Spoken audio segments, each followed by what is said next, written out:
Presidennya hidup mewah, tapi rakyatnya makan susah. Hasil dari mengais sampah. Di negeri para berdebat, yang baik dan bersih bisa salah. Kebohongan itu lumrah, rakyat kecil hanya bisa pasrah. Bubrah, parah, bubrah, parah, bubrah. Ya, kembali kami lanjutkan perbincangan ini. Kembali juga saya akan ke Pak M. Yasin. Kalau begitu, Pak Yasin, kalau kita bahas begitu beberapa poin yang terkandung dalam 9 poin tadi, misalnya kalau hukuman mati dihilangkan, ancaman hukuman mati dihilangkan, kemudian juga kalau ancaman hukuman minimalnya dikurangi menjadi 1 tahun dan juga 7 tahun, apa sebetulnya dampaknya bagi upaya pemberantasan korupsi kita, Pak Yasin? Ya, ini tentu secara singkatnya aja adalah melemahkan agenda nasional di dalam pemberantasan korupsi.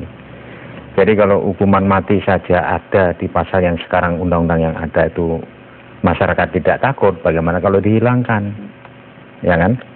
Terus kemudian korupsi di bawah 25 juta tidak dilakukan penuntutan pidananya. Itu juga akan berdampak lawan terhadap maraknya korupsi di layanan publik. Jadi indeks persepsi korupsi atau IPK yang menjadi acuan dari studi dari Transparansi Internasional itu untuk menilai apakah layanan publik dari sektor perizinan dan non perizinan itu masih terdapat suap menyuap atau tidak. Nah, ternyata di seluruh layanan publik di Indonesia itu berdasarkan pengalaman yang kita terjun langsung kepada setiap layanan itu masih terdapat transaksi suap menyuap yang range-nya itu bisa 1 juta sampai 25 juta di situ. Baik. Kalau itu tidak ada pemidanaannya, nanti justru EPK kita itu tidak akan pernah bergerak dari 2,8 atau bahkan menurun. Baik. Dan ini akan menjadi rentan terhadap penilaian asing terhadap negara Indonesia ini. Pak Yasin, kalau jadi penjelasan dari korupsi di sektor publik ya. Penjelasan dari Jampitsus begitu terkait korupsi di bawah 25 juta, Jampitsus mengatakan bahwa biaya untuk menuntaskan sebuah perkara korupsi itu sebetulnya di atas, lebih dari 25 juta. Jadi kalau misalnya memang perkaranya di bawah 25 juta, asalkan mengembalikan uang yang hasil korupsi ini bisa bebas begitu. Kemudian juga terkait dengan ancaman hukuman pidana mati, ini terkait dengan undang-undang ekstradisi. Apa argumen ini bisa diterima sebetulnya Pak Yasin? Dan tentunya secara katakanlah untuk kondisi tertentu sebagaimana yang tertuang di pasal 2 ayat 2 itu kan dalam kondisi tertentu, misalnya dalam keadaan ekonomi krisis, kemudian pada saat negara itu terkena bencana alam, apabila ada seseorang yang melakukan korupsi itu kan layak untuk dihukum mati. Itu tidak semua kasus pidana itu mengarah pada penghukuman mati itu, tapi hanya kondisi tertentu. Tentunya itu masih tetap bisa diakomodir. Mengenai yang biaya untuk pengurusan yang korupsi kecil itu, saya kira pemerintah atau penegak hukum bisa secara selektif untuk menangani kasus itu, khususnya di layanan publik yang sangat rentan terhadap korupsi praktek suap menyuap itu, sehingga ditangkap satu, diproses satu menjadi jera untuk yang lain. Tidak yang kecil-kecil terus semua kita urusi, yang biaya yang tidak relevan dengan yang dikorupsi seperti yang disampaikan oleh beberapa pihak. Tentunya tidak seperti itu. Kita tetap berjuang untuk memberantas korupsi kecil di sektor layanan publik itu. Apabila ingin IPK Indonesia itu bergerak naik seperti negara-negara yang lain. Itu tipikal korupsi di Indonesia itu sangat berbeda dengan negara-negara yang lain. Jadi tidak bisa disamakan dengan negara-negara yang sudah maju, yang tertib administrasinya. Begitu Mbak. Baik, Pak Setapi, jadi katanya kalau memang yang dikorupsi di bawah 25 juta, sementara biaya untuk mengusut, biaya negara yang dikeluarkan untuk mengusut ini lebih dari 25 juta, ya sebaiknya sudah saja dibebaskan selama mengembalikan uang hasil korupsinya. Saya tidak tahu, tapi menurut pendapat saya itu jaksa yang bersangkutan yang omong itu supaya sekolah lagi, saya kira. Itu yang paling baik, sekolah lagi supaya dia belajar apa artinya pemidanaan dan tujuan pemidanaan. Itu satu. Yang kedua, kalau berbicara mengenai pidana mati, mungkin dianggap saya tidak konsisten. Oke. Saya tidak singgung itu tadi, tapi saya mesti ingat zaman Pak Harto menulis cek kosong itu diancam dengan pidana mati. Dan tidak pernah ada orang yang diancam dengan pidana mati. Jadi saya anggap itu bullshit juga itu. Jadi dibiarkan saja, ya terserah kalau hakimnya mau menjatuhkan pidana mati, kan itu via tereng, itu harus datang dari Bapak Presiden dulu. Dan saya meragukan apa Bapak Presiden mempunyai keberanian untuk memviatering tentang pidana mati itu. Jadi kalau saya boleh usul, lupakan saja semua itu pembicaraan sekarang itu. Karena itu kan pepesan kosong saja. Buat apa ini? Ya, rapat-rapat ya. Apalagi kalau saya lihat pejabat dari Departemen Kehakiman itu ngomong yang saya tahu betul. Apa hanya isinya? Nggak ada isinya apa-apa itu. Nah itu. Jadi menurut hemat saya, kalau toh ada kekurangan seperti tadi, ya boleh aja ditambah. Tapi jangan mengurang apa yang sudah ada. Karena yang saya ingat betul di zaman Romawi ketika korupsi ini masih juga merajalela seperti di Indonesia, Tacitus itu seorang sejarawan Romawi mengatakan, if the state is most corrupt, then the laws will be multiplied atau will be changed. Kalau memang korupsi itu makin hari makin bertambah, maka orang-orang yang dalam kekuasaan itu akan berusaha mengubah itu undang-undang supaya mereka bisa lolos nanti. Kalau tidak jadi menteri, kalau tidak jadi presiden, apalagi kalau kita nanti membaca Wikileaks itu bagaimana itu?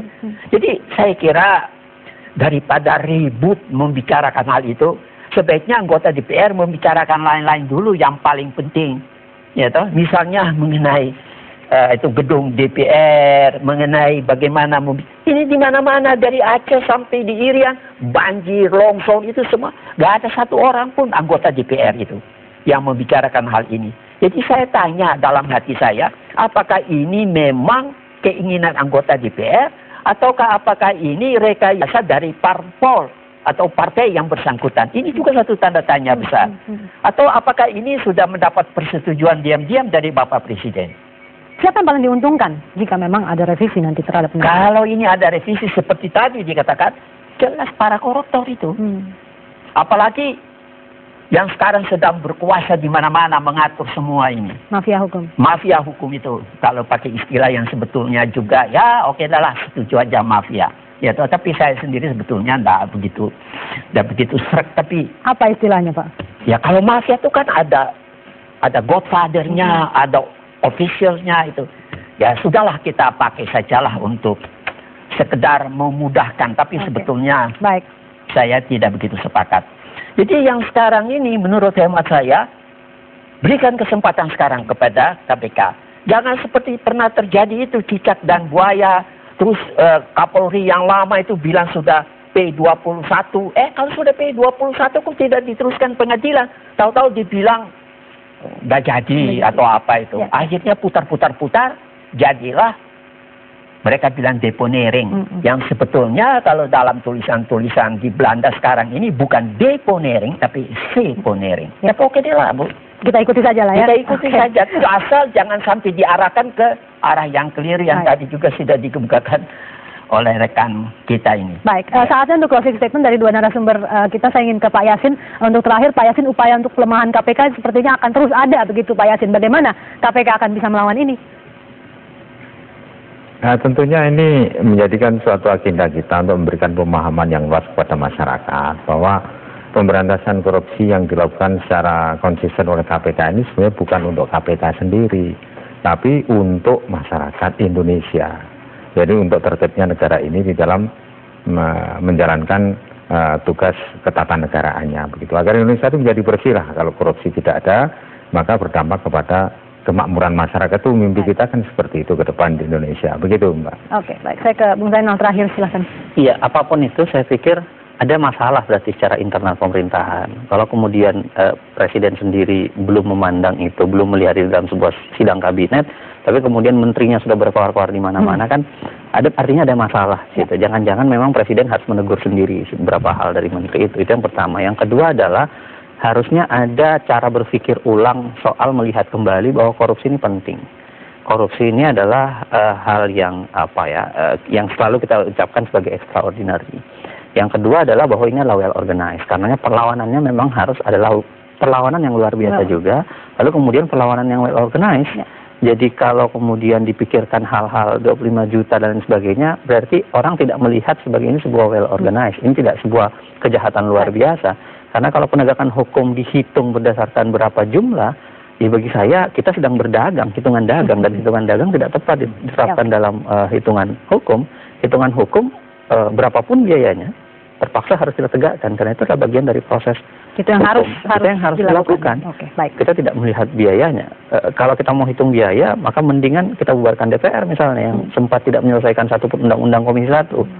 Karena selama Komisi 1 bersidang tidak menyelesaikan satupun Dan sudah undang-undang. menelan biaya banyak. Menelan biaya banyak. Udah kita bubarkan. Cara Baik. pandang begitu kan bisa merusak. Ya. Kalau kemudian menghitungnya dari untung rugi sistem, cara melihat dari sistem ekonomi barangkali. Baik, waktu kita sudah habis. Terima kasih kepada Pak Yasin, juga terima kasih kepada Bung Zainal dan Pak Saetapi. Selamat Terima malam. kasih. Dan pemirsa, sesaat lagi Metro hari ini akan kembali untuk Anda dengan informasi kondisi bayi korban upaya pembunuhan satu keluarga di Medan membaik, namun kedua orang tuanya tidak dapat diselamatkan dari luka akibat belasan peluru kelompok tak dikenal.